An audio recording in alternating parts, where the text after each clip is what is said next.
हाँ जी, अस्सलाम वालेकुम। ऑनलाइन आप लोगों को आवाज आ रही है? Yes ma'am. अच्छा अच्छा, मैंने आप लोगों को जिस जी तरह मैम। बताया, लास्ट के 2-3 टॉपिक रह गए हैं हमारे। उसके बाद जो हमारे पास सिलेबस हमारा कंप्लीट हो जाएगा। आज प्रैक्टिकल का लास्ट है, आज मैं सिर्फ प्रैक्टिकल करवाऊंगी, ठीक है। उसके बाद आप लोग वेंसडे को आप लोगों की लास्ट डेट है सबमिशन ऑफ योर असाइनमेंट। वो आप लोगों ने एलएमएस के ऊपर मुझे अपनी असाइनमेंट जो है वो सबमिट करानी है। आज जो है मैं उसकी डेट डाल दूंगी कि वेंसडे की रात 12 बजे तक का लास्ट टाइम होगा। उसके बाद जो है वो खुद ही क्लोज हो जाएगा। उसके बाद किसी की असाइनमेंट एक्सेप्ट नहीं होगी, ठीक है। तो एक असाइनमेंट बना लो आप लोग। और दूसरा ये कि आप लोगों को मिड्स का तो पता चल गया होगा कब से मिड स्टार्ट हो रहे हैं, कब से स्टार्ट हो रहे हैं। तो अब आप लोग उसकी भी तैयारी करो। मिड से फारिग हो जाओ, फिर उसके हमारा सिलेबस भी ऑलमोस्ट कंप्लीट ही हो रहा है, तो वो भी कंप्लीट हो जाएगा। फिर हम लोग ना सिर्फ प्रैक्टिकल्स ही किया करेंगे, ठीक है। तो अभी ये जो 2 हफ्ते हैं ना, इसमें हम लोग प्रैक्टिकल्स अभी नहीं करवाऊंगी मैं। आप लोगों का सिलेबस कंप्लीट हो जाए और आप लोग मिड से फारिग हो जाओ, ठीक है। तो उसके बाद इंशाल्लाह शायद मैं वेंसडे को करवाऊँ एक, क्योंकि ये बहुत छोटा टॉपिक है, 15-20 मिनट का है और वो भी इतना ही है बस। और उसके बाद जो है फिर हम कोशिश करेंगे कि मिड्स तक वेट कर लें और मिड्स के बाद हम लोग प्रैक्टिकल करवाएंगे। और उस वक्त तक अभी जो है अपना वो भी करवा लो, असाइनमेंट भी। बिस्मा आसिफ, यस। मैम आपसे कहना था कि आप एलएमएस पे फिर फाइल की जो है ना वो लाइक फाइल जो है ये काफी बड़ी बन रही है हमारी। जो आप वर्ड पे फाइल आपने कही है ना कि टेबल बनाओ, तो हाँ, वो आप 3 टॉपिक्स जब कवर करने हैं तो वो समराइज करने में काफी ज्यादा कंटेंट बन रहा है, 3 तो पेज हैवी बनेंगे। फाइल हो जाएगी ये। 3 पेज बनेंगे सिर्फ। अगर आप लोग टेबल बना रहे हो ना, तो उसको टेबुलर फॉर्म में सिर्फ एक टेबल बनाओ और उसमें सिर्फ इतना लिखो कि आपने कौन सी अप्रोच है, उसमें पेशेंट की क्या पोजीशनिंग है और प्रोब की क्या आगे, फिर उसके बाद नजर क्या आया। ये टेबल में बनाओगे तो इजी हो जाएगा। ठीक है मैम। सिर्फ प्रोब की आपने 2 या 3 लाइन के अंदर वो छोटी सी कितना सा वो बन जाएगा। आपने सिर्फ प्रो प्लेसमेंट बतानी है, पूरा डिफाइन नहीं करना। चलो लेकिन 2 मैम, पेज बन। फिर भी अप्रोचेस जो हैं ये काफी सारी हैं। लाइक एक साइड को ही देखें तो उसकी भी काफी सारी अप्रोचेस हैं, तो ये 2 पेजेस पे तो कभी भी नहीं कवर होता। तो उसके बन जाएंगे। वर्ड की फाइल इतनी बड़ी नहीं बनेगी। अगर 2-2 पेज की भी, हर रीजन की 2 पेज की बन रही है वर्ड की, तो मेरा ख्याल है 6 पेज टोटल इसके बन जाएंगे। तो इतनी बड़ी फाइल तो नहीं है। हम लोगों की मेरी स्लाइड्स देखिए कितनी मैम लंबी। मैम हम हैंड रिटन बना लेंगे वर्ड पे। वर्ड या मैम आप ऐसे कर दें कि ओके 3 मैम। फाइल सबमिशन के लिए डाल दें वहाँ पे स्लॉट्स, तो हम 3 अलग अलग फाइल्स डाल देते हैं छोटी छोटी बना के तीनों पार्ट्स की। कैसे? आपके कितने पेजेस बन रहे हैं? मैम ऑलमोस्ट 15 हो गए हैं। इतने ज्यादा? क्योंकि मैम हर रीजन को आपने कहा था ना कि आपने लेक्चर्स के साथ। नहीं, आपने टेबल बनाया है या आपने उसको पैराग्राफ में लिखा है? नो मैम, टेबल ही बनाए हैं 7 इमेजेस वगैरह डाल के हर साइड की। अच्छा, तो 15 पेजेस भी क्यों नहीं अपलोड? अभी मैं इस पे, अभी तो वैसे आप लोगों ने एलएमएस पे तो किया ही नहीं होना। एलएमएस पे मैं करती हूँ, एलएमएस पे होती है इतने तो कि आप लोग डाल लो। मेरी 60-70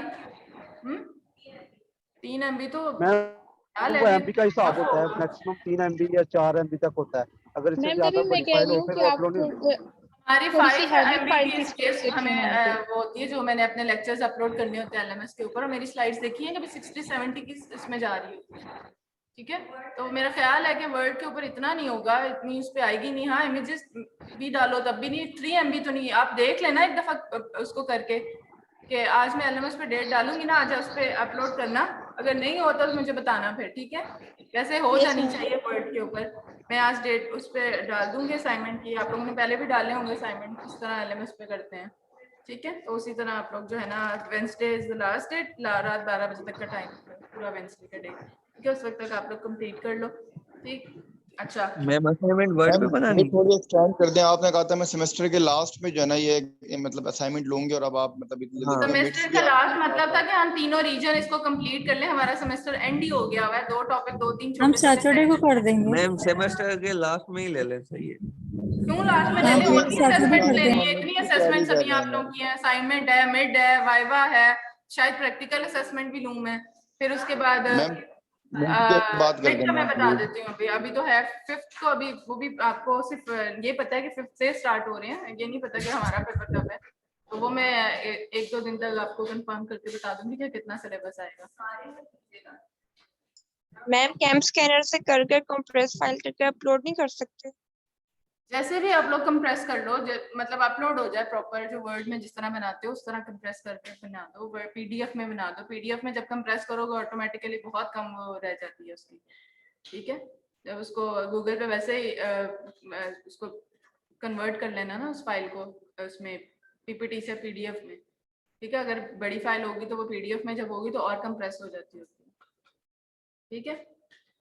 अच्छा, आज का टॉपिक है हमारा टेनिस एल्बो। आपको नेम से बता रहा है कि जो हमारे पास रेपिटेटिव मूवमेंट आ रही है टेनिस के अंदर, जो रेपिटेटिव मूवमेंट टेनिस प्लेयर्स के अंदर वो जिस तरह प्ले करते हैं और जिस तरह उनकी एल्बो मूव करती है, उसके अंदर ये चांसेस होते हैं कि टेनिस एल्बो, इस प्रॉब्लम को कहते हैं टेनिस एल्बो। और ये हमारे जो एल्बो के एक तरफ लेटरल एपिकोंडाइल्स थे और एक तरफ मीडियल एपिकोंडाइल्स थे, वहां पे हमारे पास कुछ लिगामेंट थे जो लास्ट टाइम मैंने आपको प्रैक्टिकल में भी दिखाए थे, व्हाइट कलर के band that are joining the two bones, ऊपर वाली और नीचे वाली जितनी भी बोन्स है उनको लेटरली जो है वो ज्वाइन कर रहे थे। दोनों साइड्स पे थे हमारे पास, एक मीडियल साइड पे था और एक लेटरल साइड पे था। अगर उनके अंदर कोई इन्फ्लेमेशन हो जाती है, उनकी स्वेलिंग हो जाती है, उनका रेपिटेटिव मूवमेंट की वजह से क्रॉनिक स्टेज पे जाके टीयर आना स्टार्ट हो जाता है, वो क्या करेगा, that will Leeds into inflammation of that tendon, ठीक है। तो उसको हम लोग क्या कहते हैं, लेटरल टेंडनाइटिस जो भी हमारा होगा, या मीडियल टेंडनाइटिस, ठीक है।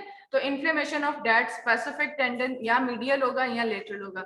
टेनिस एल्बो है, पूरा लेक्चर मैं इसी तरह बता दूंगी, इसको रीड करें। टेनिस एल्बो के अंदर हमारे पास लेटरल एपिकंडाइल, लेटरल जो हमारे पास लिगामेंट है वो उसके चांस होते हैं इन्फ्लेमेशन होने के, ठीक है। इसी तरह एक और हमारा नेक्स्ट टॉपिक होगा गोल्फर एल्बो। उसके अंदर जो गोल्फ प्लेयर्स होते हैं उनके अंदर वो प्रॉब्लम होती है, और वो क्या होता है, वो मीडियल एपिकंडाइल या मीडियल हमारे पास जो लिगामेंट है उसके रप्चर होने के चांसेस उसके अंदर ज्यादा होते हैं, ठीक है। बस आपने ये याद रखना है कि टेनिस एल्बो में कौन सी साइड है और लेटरल साइड, और हमारे पास गोल्फर एल्बोज के अंदर कौन सी साइड है, मीडियल साइड है, ठीक है। और करेगी क्या ये, उस साइड वाले लिगामेंट है, लिगामेंट का क्या काम है, अगर लेटरल साइड है तो लेटरल साइड में अगर मैंने यू रखा हुआ है सुपिनेशन के अंदर, ठीक है, तो ये मेरी कौन सी साइड है, ये this is the radial side. तो रेडियल साइड के अंदर तो हमारे पास रेडियल एपिकंडाइल जो एपिकंडाइल कह रही हूँ, कौन सा लिगामेंट होगा, कोलेटरल लिगामेंट, ठीक है। रेडियल कोलेटरल लिगामेंट जो रेडियल साइड पे है वो लेटरल साइड वाला जो है वो रप्चर होगा,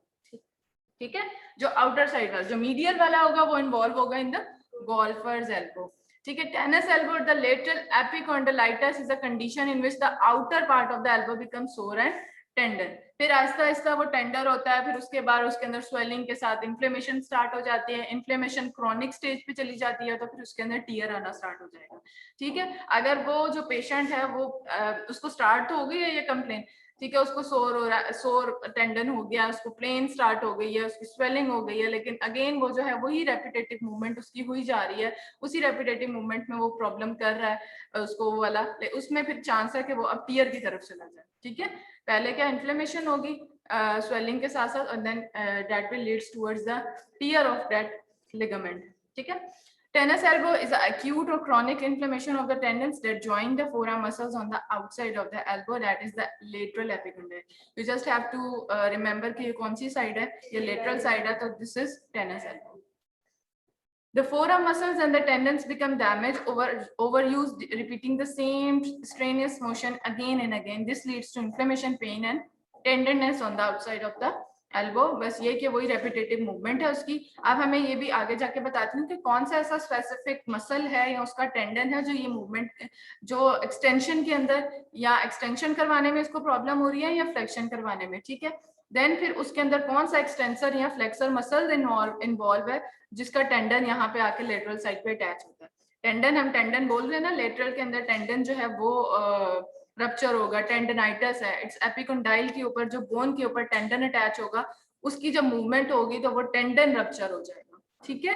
और वो लीड करेगा, पहले टेंडन रप्चर हो सकता है, लिगामेंट भी रप्चर हो सकता है वहां पे। क्रोनिक स्टेज जिस तरह बढ़ती जाएगी वो उस प्रॉब्लम को, उस जगह को और जो एसोसिएटेड जितने भी हमारे स्ट्रक्चर्स हैं उनको डैमेज कर सकते हैं। तो repetitive movements that will leads to the inflammation, pain, tenderness, और क्रोनिक में फिर वो टीयर की तरफ चला जाएगा।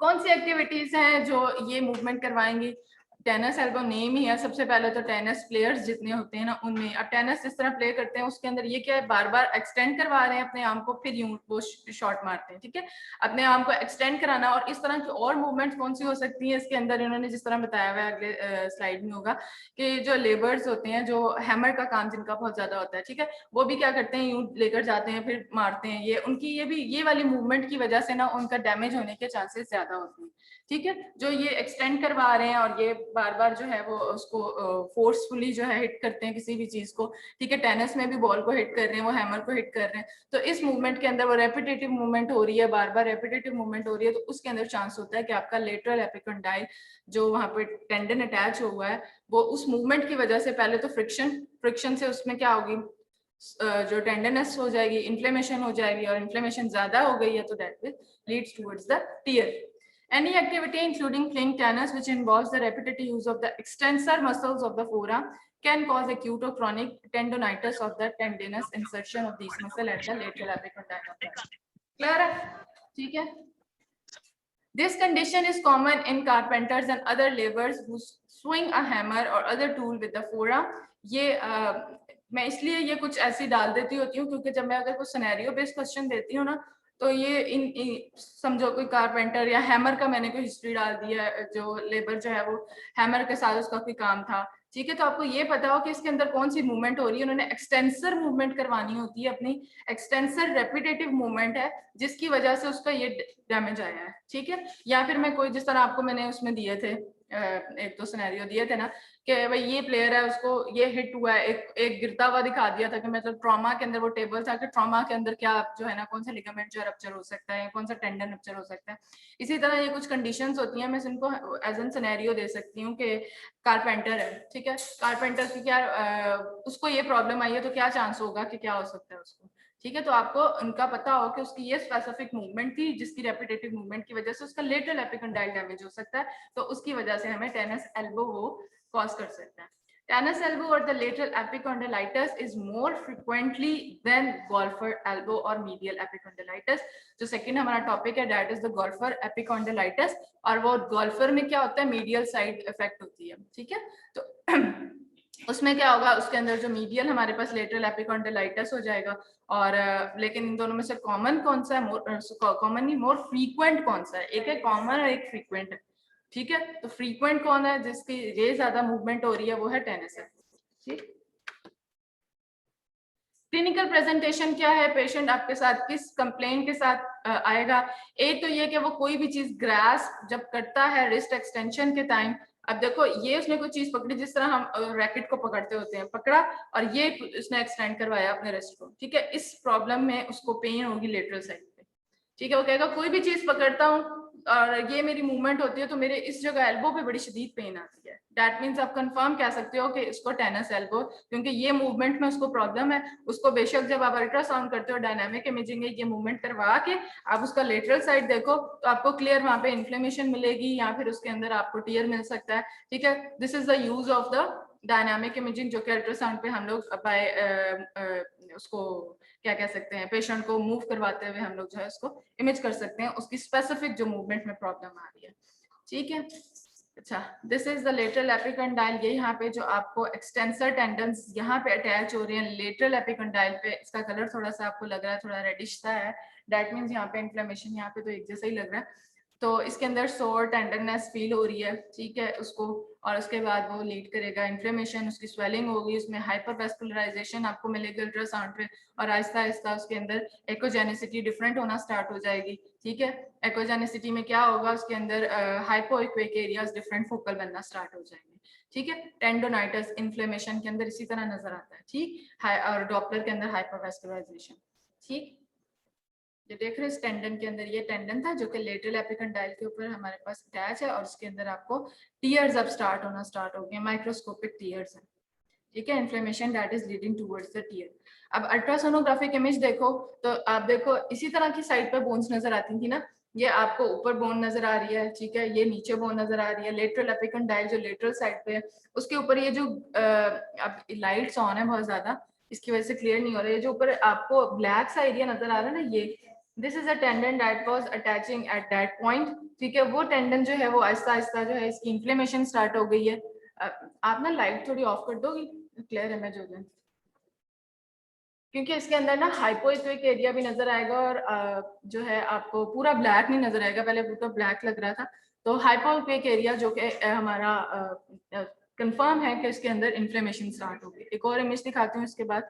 Recent studies shows that the tenos alba is often due to the damage to a specific forearm muscle. We all know extensor muscle involved होगा, extension में ही उसको प्रॉब्लम है। तो कौन सा extensor muscle है जो कि जिसका टेंडन इस तरफ अटैच होगा?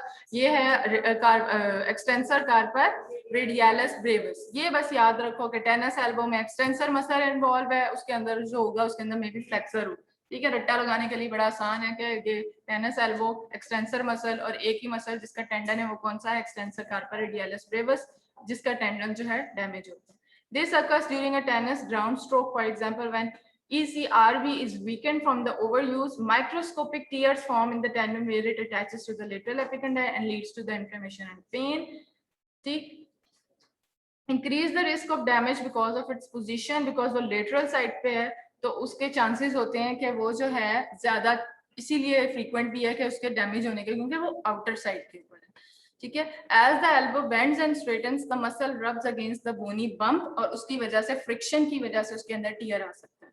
एक तो इन्फ्लेमेशन हुई है, ठीक है, एक उस रेपिटेटिव मूवमेंट की वजह से फ्रिक्शन, और फ्रिक्शन की वजह से वो जो है वो उसको उसके अंदर टीयर आ सकता है बोन के साथ, वो बार बार जो है वो उसको क्या समझ लो कि मूवमेंट हो रही है उसकी बोन के ऊपर। This can cause gradual wear and tear of the muscle over time. Ultrasound पे हमें क्या नजर आएगा? Number 1, thickening of the extensor tendon, okay, ठीक है। हमें पता है कि इन्फ्लेमेशन जब भी होती है उस एरिया का थिकन्ड एरिया हो जाता है। दूसरा हमें पता है हाइपरवेस्कुलराइज हो जाता है। तीसरा हमें पता है कि उसके अंदर जो है फ्लूइड अक्यूमुलेट, बहुत ज्यादा इन्फ्लेमेशन हो गई है, और अगर ये टीयर की तरफ जा रहा है तो उसके अंदर ब्लैक लाइन होगी। लेकिन इस इन्फ्लेमेशन के अंदर क्या होगा कि हमें हाइपोइक्विक एरियाज नजर आएंगे, डिफरेंट एरिया जो है ना उसके अंदर, कहीं पे हाइपोइक्विक होगा, कहीं प्रॉपर ग्रे जिस तरह का होता है, ठीक है, वो कम ज्यादा ग्रे जो है ना उसके अंदर नजर आ सकते हैं। तो thickening of the common extensor tendon associated with diffuse heterogeneity and areas of the focal hypoechogenicity. क्या होगा? जो हमें स्मूथ जिस तरह टेक्सचर नजर आना चाहिए, होमोजीनियस नहीं नजर आएगा, हेट्रोजीनियस नजर आएगा, और उसके अंदर हमें जो एक्वेजेनिसिटीज हैं वो किस तरह की नजर आएंगी? हाइपोइक्विक। दैट मींस जो एक एरिया है वो हमें एक जैसा नहीं नजर आ रहा होमोजीनियस, उसके अंदर डिफरेंट हमें एक्वेजेनिसिटीज नजर आ रही है, और वो एक्वेजेनिसिटीज हाइपर इक्विक नहीं है, वो हाइपोइक्विक है।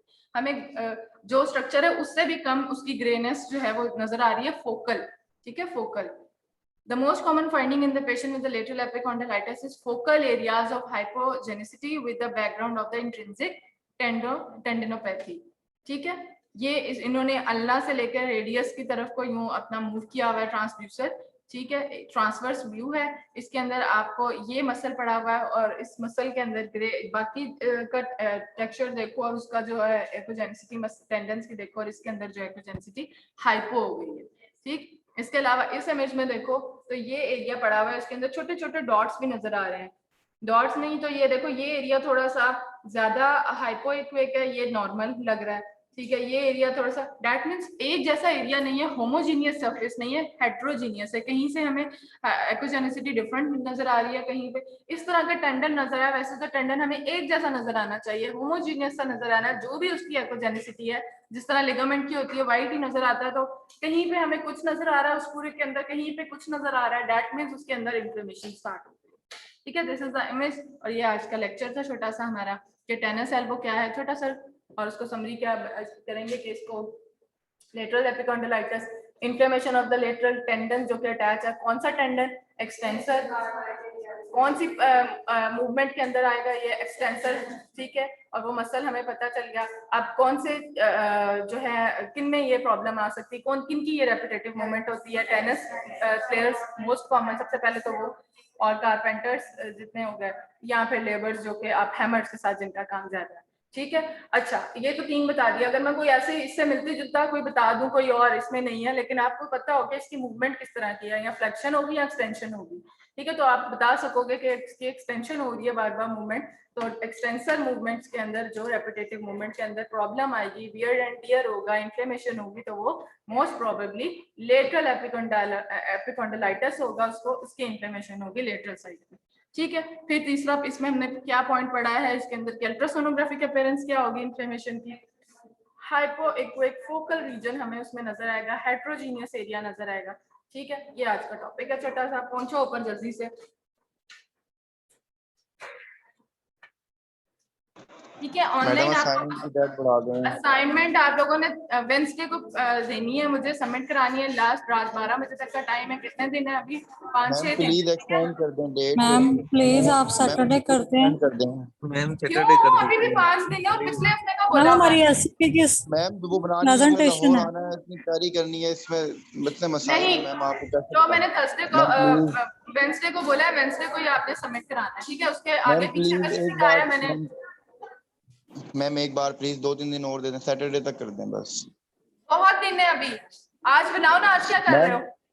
मैम नहीं है मैम, सरप्रीज के आप असाइनमेंट मैम थोड़ा सा टाइम प्रेजेंटेशन है एसपी की। मैम आप अली अदर की सुन लें प्लीज मैम, बोलते सैटरडे रहो, को मैंने रख लें। वेंसडे बोल दिया है, वेंसडे को जिसकी असाइनमेंट आ गई, उसके बाद जिसकी आई मैं एक्सेप्ट नहीं करूंगी। चलो मैम अब मैं आप इतनी प्रैक्टिकल अच्छी करवाने आदत है जा क्यों रही कर रही हैं मैम हूँ। प्लीज। अल्लाह हाफ़िज़। LMS मैम के आप ऊपर ऐसा नहीं कर सकती मैम। मैम Thank नीट का you. सिलेबस बता दें। रिक्वेस्ट कर दो। Thank you, welcome. जिसकी आ गई, जिसकी नहीं आई वेंसडे तक उसके 0 मार्क्स, उसके बाद मुझे कोई ना मैम सबमिट। प्लीज बहुत दिन एक्सटेंड है, कर दें डेट है। बहुत मैम दिन नहीं है, बैठ के बहुत बनाओ असाइनमेंट। 3 पेज मैम बनाने हैं, प्लीज तो लोगों से हो नहीं पाते। सिर्फ असाइनमेंट। अल्लाह मैम हम हाफ़िज़, लड़कों के टाइम। लिए बहुत इशू है मैम, लड़कियों को तो मसला नहीं होगा। ओके, अल्लाह हाफ़िज़।